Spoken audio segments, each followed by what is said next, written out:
first Regenerative Cannabis Workshop and Farm Tour. In Canada. Yeah. My name is Sarah Campbell. I'm the director of the Craft Cannabis Association of BC. We're a nonprofit association formed in 2016 to be a voice for small-scale producers. We represent cultivators across BC that want to ensure that high-quality, locally produced craft cannabis is available in the legal market. Firstly, I'd like to acknowledge that we are on the traditional territory of the Coast Salish people. Always diversity is key. Diversity is the key to resiliency, is the key to healthy plants. Healthy plants have higher yields, have better yields, are healthier for us. It's kind of the basis for everything that we do. Big other point is fairly paid farmers. You know, I mean, it's a huge issue within every agricultural thing, but we really truly believe that workers, every human being is valuable and needs to have fair compensation for that. You know, there is no reason why our food system right now is designed with 9 cents of every dollar going back to the farm, who is the basis of everything. You know, it's a massive yeah. I think also in our modern food system, it's something like 57 petrochemicals are inputted for every 57 calories of petrochemicals are inputted for 1 calorie of food. It's just not sustainable. Other figures I've come across are, regenerative agriculture uses 1/25th the carbon, or has 1/25th the carbon emissions versus regular industrial agriculture or indoor cultivation. I've double check on that. And then 25% of all carbon emissions as a cause of climate change is coming from agriculture. Yeah. So there is a bit of a responsibility and urgency to all of this. But so with that, I would say regenerative farmers, look at land and don't necessarily need or can afford or want, prime ag soil, or in some cases can't even grow on prime ag, and look at rocky, high clay soils. As long as there's access to sun, good slopes, clean water, it's really all we need. And we take a much longer vision of that. And we're not looking necessarily for quick fixes, but realizing as we close loops, as we improve the habitat, native systems around us, and bring nature into the farm is where we're going to see, the benefits and the payoffs of all of that. And I think it's a basis of just having stewardship and responsibility. I feel like every farmer does, or else why are you putting your hands in the dirt every single day? And so with that, I'll start with kind of Sun and Earth and how we've designed our things. So we have earth care cultivation. So we go beyond organic with the inputs that we allow. We're also looking at diverse planting schemes, intercropping, companion planting, cover cropping, crop rotation, animal grazing, all that good stuff on that as well. And then human empowerment and then community engagement. The community engagement is really a recognition of all of the things our workers do. That was like when we first implemented it, because we essentially started with taking legacy growers and helping them transition, or they have transitioned into this legal market. And we require a farm plan. That's one of our first things. Every grower was like, well, I wrote everything down I did. I mean, that's my court case right there. And it was like, moving beyond that. And then also using our power and influence as much as possible to ensure that, things are changing. I think, definitely parts of BC and Nelson, particularly what I know of, still has the same very much history of a lot of the growers we have. You yourself, pretty much second generation, it was not easy, on our board of Sun and Earth. So there's me, there's Andrew Black, who did Certified Kind. He's a 20-year veteran of Oregon Health certification. And then Les, who is the director of constructive capital for Dr. Bronner's. So Dr. Bronner's was still is our biggest supporter. From that, they pretty much give us our operating budget with the idea that we put into work the intention we want to see, and we only charge our farms $400 a year. It costs us about $2,200 to get certified, and that $400 goes to pay for our soil test. So, which we need, yeah. So it's pretty much free with scholarships. If you're in the BIPOC community, it's absolutely free. We have been trying for the last few years. Big intention is to bring more, our Black, Brown, Indigenous, farmers and community into this and trying to address those needs, such as like land affordability and a lot of expertise. And it's always not what you know, but who you know. So using our connections and everything to help them, get into distribution channels, get into processors, get into retailers, and so it's a big thing for us as well. We have not been as successful as we'd like, but it's definitely one of the things we think about in all of our decisions. So into what we talk about for standards. So administration, that essentially is having a farm plan. So what are you doing? What is your intentions? What do you plan on doing? What are the inputs you're going to be using? What are your water cycle, your land history, just all the good things you're going to do. Like your farmer's almanac should be written down and should be thought about before you start putting plants in the ground. And the idea behind that is, one, it's just good policy, but also it prevents emergencies and just freaking out when all of a sudden you wake up and there's spider mites everywhere. You have aphids and you don't know what sprays you. You don't have anything on hand. You always probably most likely reach to like the wrong thing or a bad thing. And so the planning part, and for us, it's also our way of like very first evaluation of a farm. Like a business plan. Yeah, well, it's like a business plan, yeah, but it's more of the like practical implementation. So what is your land prep going to be? After we harvest, this is going to go to composting. This is going to go here, and then we're going to plant our cover crop. What cover crop are we planting? When do we plant for, and how is that going to be tilled in? Or are you going to be tilling it? Are we going to be doing chop and drop? That kind of thing. So just we can see the practices. How many years would you, 1 year, 3-year plans? I would say like the 1-year plan, so that you can start to check it and improve. And a lot of that just has to deal, like I think everything from the cultivars you're doing. Seed saving, seed breeding is a big aspect, or joining like a center seed circle, sharing. We want to get back into that. So knowing what cultivars did well and why.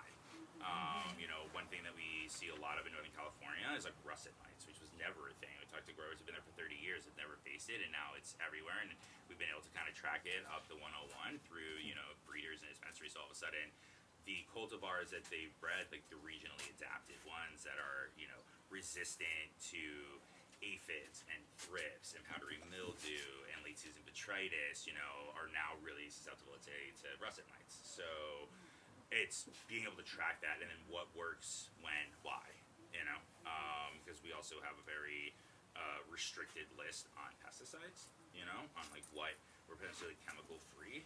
Or I'd say toxic chemicals, because everything is kind of chemical, but essentially chemical free. So horticultural oils and things like that, neem, like a lot of these are very last resort. So understanding what your acceptable levels of pest pressures are going to be. And I think the first level of IPM would be choosing the right cultivars, and then bringing nature in, so making sure that you have some kind of beneficial insectaries, whether that's wild areas on the edges. You're improving natural areas to make sure you have proper predatory insects or predatory nematodes in your soil, or just very strong, robust soil ecology, and then sprays, and so I think it's a lot of realizing that, and then also most of our farms, we also require to avoid monoculture, a diverse planting scheme. So most of them are growing food and are still figuring out their intercropping and companion planting and what's working and when, and we had talked about this yesterday, is not necessarily part of Sun and Earth. We have grows that are incorporating a lot of living soil and cover cropping and intercropping in the indoor, and realizing crimson clover, which everyone kind of touts as this great nitrogen fixer, in that system is actually pretty not so great, because it does take a lot of the nitrogen out of the soil and competes within the first 4 inches, but it's tracking that. So now they've moved on to more of a hairy vetch or a winter rye or even a Sudan grass, things like that. So I think it's this is what we want to do, and then throughout the year it's this is what we're doing and this is why, and it's a reference, essentially. Yeah. Would you almost suggest for a farm that's just getting started to look at the 10-year overview, and then just really get into the details of the economics on a year-to-year basis, or?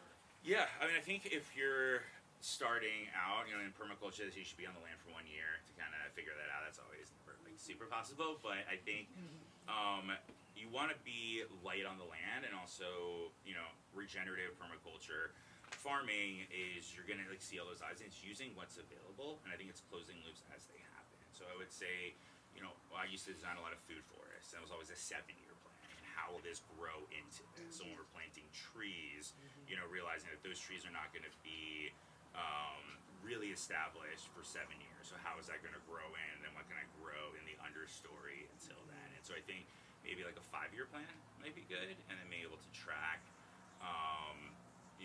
what you're getting. So a lot of stuff is like on-site soil fertility.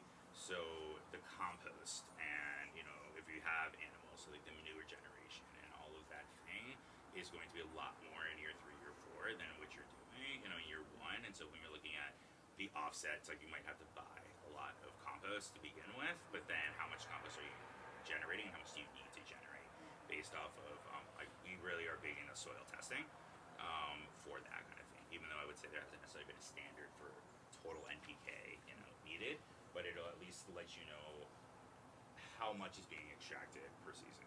Yeah, just like an energy calculator. Yeah. So you can check the balance. Yeah. And I can provide that. We have an energy calculator, fertility calculator that we use to assess our farms. Sure. Yeah.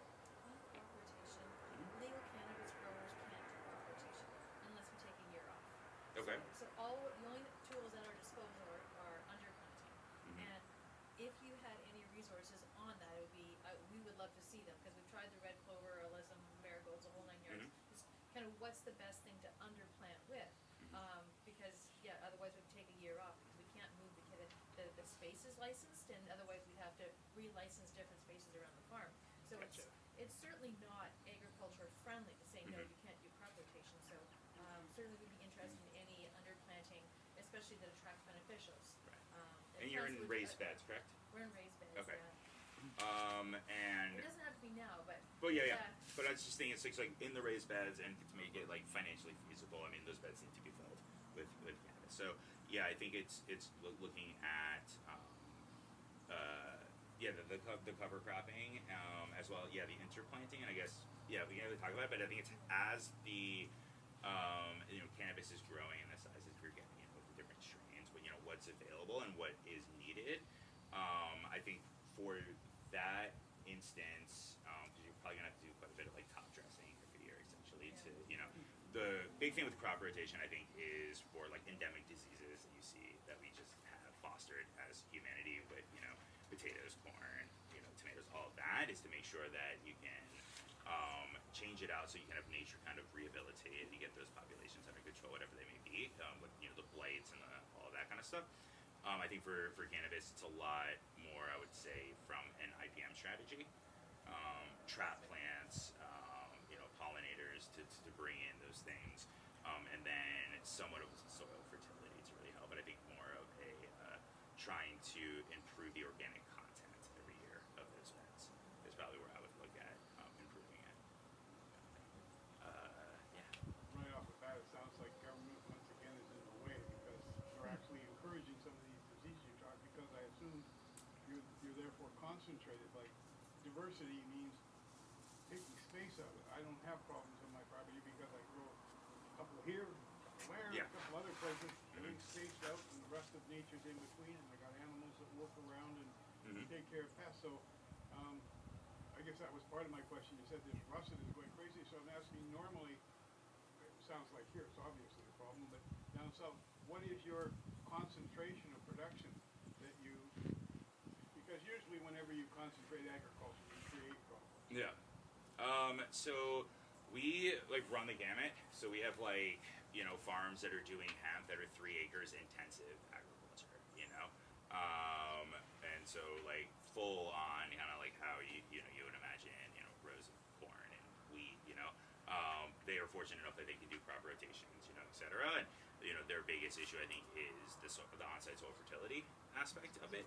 And then we have others that are just old school agricultural farmers that are contracted for grow 57 different crops, and they just do strips of quarter of an acre of cannabis in between everything else and just kind of row crop it.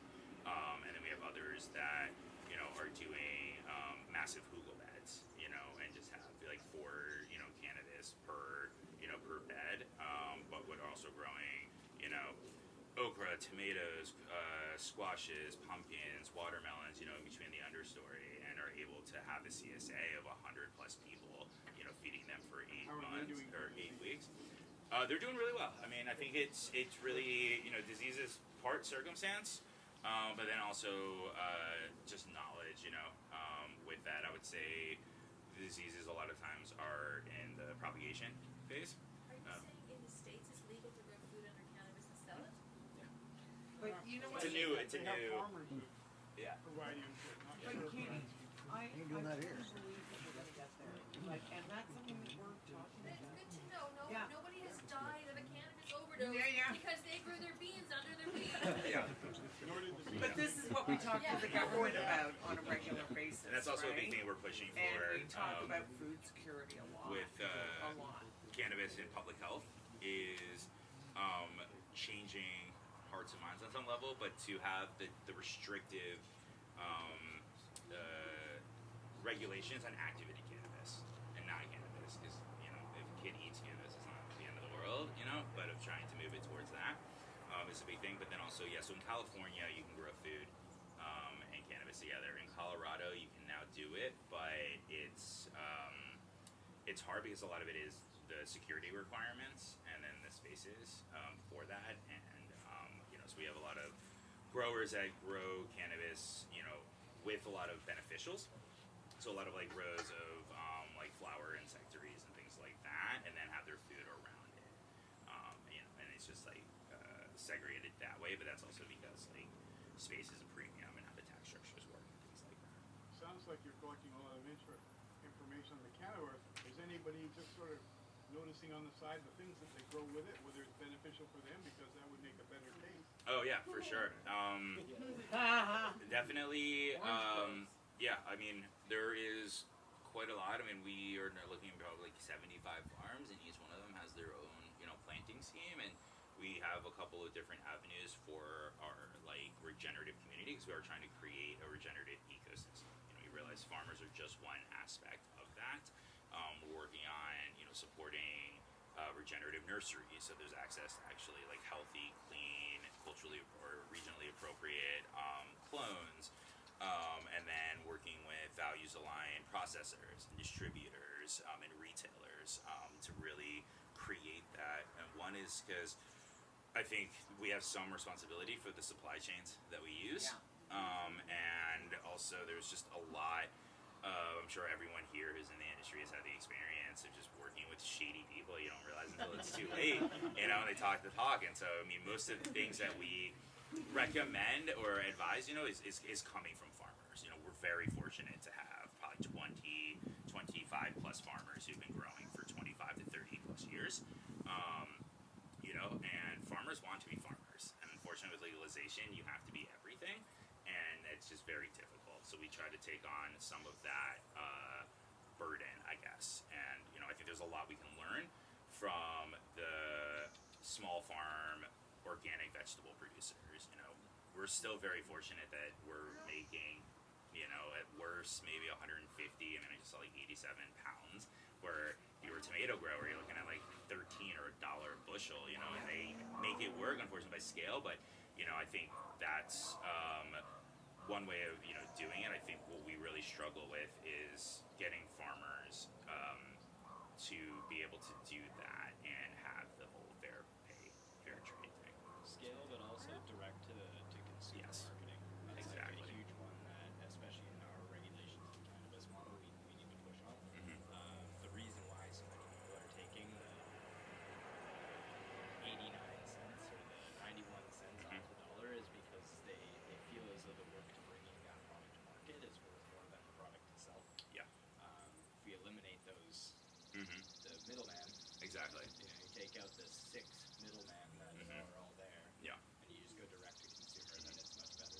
Absolutely. People are willing to pay $7 for a pint of strawberries from a pharmacy. Yeah, exactly. And I think that is what we've realized through this campaign, as well as from a consumer perspective and from the sourcing perspective of retailers, is that connection. So we paid for all of the farms to go to different dispensaries, and the ones that did, all of their products were being ordered, you know, because you need that. People want to know especially millennials, Gen Zers, where their food and where their cannabis is coming from. And some, like, Well, yeah, yeah, exactly, right?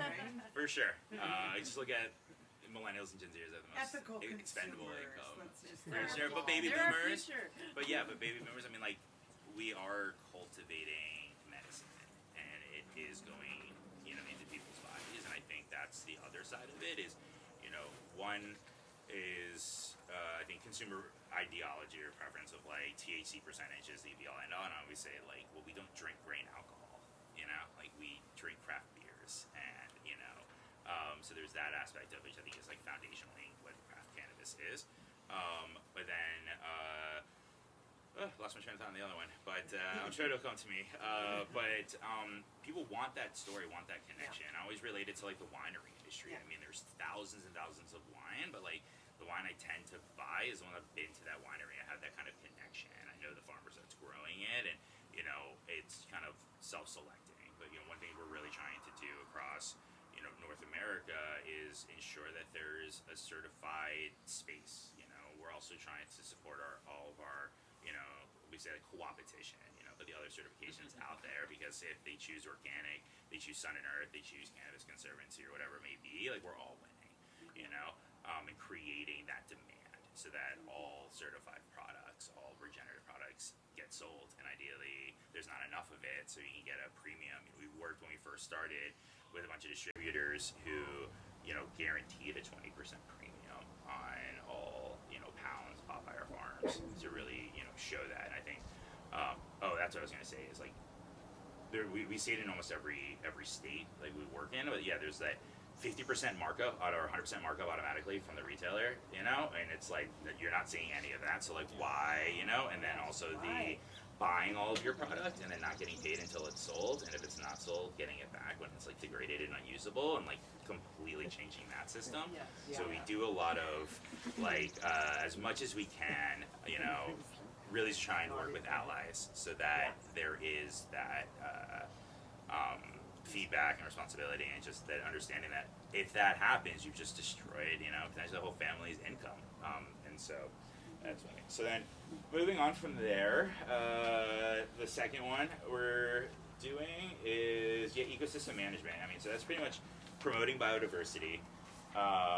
So like wild edges, restoration of natural habitats, the cover cropping, pollinators, intercropping aspect of it. It's also, really supporting ecosystem health and identifying vulnerable high conservation areas on your farm, so that can be prairie lands, riparian ecosystems, depending on kind of where you are, and then monitoring invasive species. So really kind of taking ownership of your farm, but then also how it's interacting in the natural system it's located with that. And part of that actually these days is also like wildfire defenses and things like that. And then resource management, that has a lot to do with irrigation systems, so making sure that they're sized appropriately, that they're designed for water conservation, so like drip irrigation, or rainwater catchment systems. In California during the summer, you can't withdraw any water from surface water, so it all has to be coming from rain, and so that's like a big issue. One with just the drought that's happening there, but then also water availability for fire defense. I mean, I actually just had a farm I was supposed to audit next week, haven't been able to get in touch with them, and they're like, oh, we just had to evacuate for wildfires. I mean, it's happening every year. Already. And like we've been moving our certifications earlier and earlier in the season. But pretty much every year I do farm audits. It's during wildfires. There's wildfires going on. Yeah. Farms are evacuating, and we had to grow. It's just beautiful, growing beautiful flowers. Only able to sell 2 pounds last year because everything was contaminated with smoke and stuff for fire. And she didn't feel comfortable selling it because like the greenhouses and her neighbors burned down. There was just plastic in the air, and it was just. With the smoke contaminated water? Probably. I mean, a lot of it, it's passing, not necessarily microbial testing, but having We had that a few years ago. It's also the nose. I mean, it smells like a campfire, Smoking up in the bush. So Smoking up. you can wash it out, but I think it had to do with microbial testing. So I mean, it's like going old school, like bucket washing, like hydrogen peroxide and stuff. But I think part of it is why people choose craft cannabis. Is she just didn't feel comfortable selling it to people, having people so one of the things we were working with another nonprofit to like jar it up and sell it as a fundraiser. You know, it's like it was grown. You know, if you want to support small farms, you know, this is how you do it. You know. And then also, so natural sunlight, so growing, you know, not under lights, we do allow for supplemental lighting in propagation. So we say no lighting during flowering, and that's just because we have to also realize where the industry is and being able to adopt. And, you know, in some climates you do need to overwinter mothers, and others you need to start them early, so we do allow for that. But also that the energy used for those lights should be either offset or from a solar panel, wind kind of thing. And then sequestering carbon and reducing carbon footprinting. And so by reducing carbon footprinting, that goes into where are you sourcing your products from and how are they being sourced. So are you, one of the things like we don't allow back guano. We actually just changed our rules, I should correct that, to allow for back guano in potting mix just because it's too hard to find organic, good quality potting mix without it. And we're saying like you're not supplementing it, but that has to do with, bat colony collapse worldwide. And so seabirding is not, seabird guano is not that much better, but there's a lot more rookeries around the world, and so looking at things like that. But do you need to source that from across the Pacific, or where you guys now, like a lot of your stuff should be coming from crab meal, fish, ferments, sea kelp. I mean, it's all right here, and so finding partnerships with local dairies, composting, getting forest fluff, using the down trees, all of that kind of thing. And so kind of limiting how much stuff you're getting shipped from around the world as part of the carbon footprinting. And then for 5 kind of goes into our like general requirements for planting production. So it's like aligning ourselves with the organic certification world so that we're not such outliers and whatnot. And so it's just having like a 3-year land history from not using prohibited substances. With in our soil tests, one of the things we're finding is like, it's like DDT breakdowns that from the 60s that are still there. It's like can't fault someone for that. It's not their fault. But making sure that there's not using banned substances for like in the U.S., which I'm sure probably out here as well. Like Eagle 20, was used for a long time. It's just it kills everything. But like that stuff is horrific for people. And so it's like looking at those as systemic pesticides. What are your rules on Canadian peat? So for Canadian peat, so we allow for peat, but with restrictions, and I'm trying to, so for potting mixes, it's kind of like if it, is in the potting mix, it needs to be from an organic source. I think it's not ideal. We haven't necessarily. Is it organic? Yeah, I mean it is organic. I think it depends on where it's coming from and how much ecosystem damage is, and then you have like cocoa core is really coming big, but that's also just being shipped over. That's worse than. Yeah. We're in Canada where you get peas. That's what I'm asking the question. So we don't have any like necessarily restrictions on it, Far back to peat but again. but ideally peat would only be used in potting mixes. Like we don't necessarily see a reason for peat to be supplemented as an organic material. And potting mixes, it's we have a gold standard for potting mixes is that it's mixed on site from all on site soil fertility sources and with native soil, and we only have maybe 3 or 4 farms doing it. Like it's a very hard aspirational thing, but also takes a lot of skill. We have farms that just throw seeds into their soil in these little boxes and like get the seedlings out and everything. It's just amazing, and it's like I can't do that. I think it's like buying organic potting mix is like the lowest thing, and then slowly incorporating it. I use peat in the chicken houses, so if the chicken manure mixed with it, and then take it out, and I use that later as peat. So there's potting mix in what I spread on the ground, peat and what I spread on the ground mixed with manure. Yeah, and you just let that, I'm guessing, like compost down a bit. Yeah, so chicken would be a bit too hot, I think, for seedlings. Yeah. The point is, I'm mixing peat with not just potting mixes. Yeah. Yeah. I mean, from what you're saying, like looking at more regional sourcing is also ideal. So if you were talking about a farm that has a massive bat colony that's there, and they're ethically harvesting the guano to input to their space, that might be like an extenuating circumstance. 100%. So for us, if you're like getting peat out of the bog that's 200 meters away from your cultivation site, Yes. and you're doing a regenerative style system even with that hog Yeah. itself, then that's Yeah, I think anything that can be sourced within a couple miles of your farm is probably the best, going from it. And then, it's like working with the resources. And so, like, while our standards are pretty prescriptive, it's all of those things is like up to the auditor to So, look like, at. Tiers, right?